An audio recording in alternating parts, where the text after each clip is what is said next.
Good morning আমার YouTube আর ফেসবুকের সমস্ত বন্ধুরা, আশা করি সবাই ভালো আছো। নতুন বৎসর সবার ভালো কাটছে এবং ঈশ্বরের কাছে প্রার্থনা করি সবার ভালো কাটুক। যাই হোক, অনেক দিন ধরে ভিডিও ছাড়ার সময় পাই না, কাজের চাপে। তাই ভাবলাম একটা ছোট্ট করে ভিডিও ছাড়া হোক, অনেক দিন ধরে তো ছাড়া হচ্ছে না। সুন্দর সকাল, ঝলমলে রৌদ্রু, খুব ভালো পরিবেশ। আশা করি সবার ভালো লাগবে।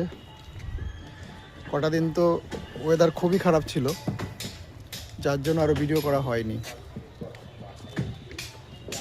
এবার কারোর যদি ছাগলের ফার্ম নতুন করে করার ইচ্ছে থাকে, তারা আমার সাথে যোগাযোগ করবেন। আমি সমস্ত রকমের সহযোগিতা করব। কিভাবে ফার্ম করতে হয়, ঘর কিভাবে করতে হয়, খাবার তালিকা, এদের কি খাওয়ালে এদের গ্রোথ ভালো আসে, সমস্ত কিছু বলে দেব। ঠিক আছে, সবাই ভালো থাকবে,